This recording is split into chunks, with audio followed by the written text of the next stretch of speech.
તો સીઆર પાટીલના નિવેદનને લઈને કોંગ્રેસ પ્રદેશ પ્રમુખનું નિવેદન સામે આવ્યું। શક્તિસિંહ ગોહિલના ભાજપ પ્રદેશ પ્રમુખ પર આકરા પ્રહાર। સમાજની એટલી જ માંગ હતી કે એક ઉમેદવાર બદલવામાં આવે। ઉમેદવાર ન બદલવાનો સૌથી મોટો નિર્ણય સીઆર પાટીલનો હતો। કોઈપણ સંદર્ભ વિના સીઆર પાટીલ બફાટ કરી રહ્યા છે। સીઆર પાટીલના ખોટા વીડિયો સામે હું પણ વીડિયો બતાવવા માંગુ છું। પ્રધાનમંત્રીએ સંસદમાં કહ્યું કે દેશ લૂંટવાવાળાઓનો રાજાઓ સાથે સંબંધ રહ્યો છે। બહેનો દીકરીઓનું અપમાન કર્યા પછી સમાજની માંગણી શું હતી? માત્ર એક ઉમેદવારને તમે હટાવી લો। આ વાત પણ નહીં સ્વીકારવાની અને અહંકારથી આ જ રહેશે। અને એમાં સૌથી વધારે રોલ કોઈનો રહ્યો તો ભાજપના પ્રદેશ પ્રમુખનો રહ્યો, ધમકાવાના સમાજને।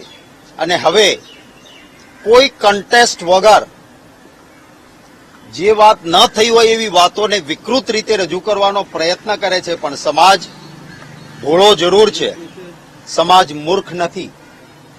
આ એ જ કોંગ્રેસ પાર્ટી છે જેનામાં એકતા કરવાની વાત હતી। અંગ્રેજો તો ઈચ્છતા હતા કે દેશના નાના નાના ટુકડા થાય। ગુજરાતના એ મહારાજા કૃષ્ણકુમારસિંહજીએ સરદાર વલ્લભભાઈ પટેલને કહ્યું કે હું શરૂઆત કરું છું, 1815નો ધણી છું, મારી તમામ વસ્તુઓ રાષ્ટ્રની એકતા માટે આપું છું।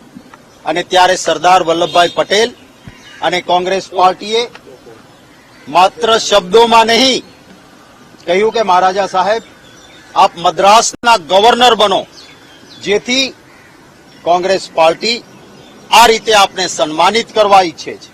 અને મહારાજા કૃષ્ણકુમારસિંહજી એ મદ્રાસના ગવર્નર બન્યા।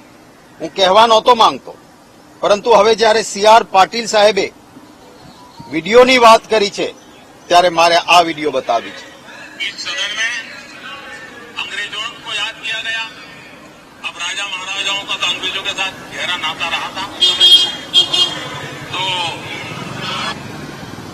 तो देशना वडाप्रधानश्रीए देशनी संसदમાં રાજા મહારાજાઓનું અપમાન કર્યું।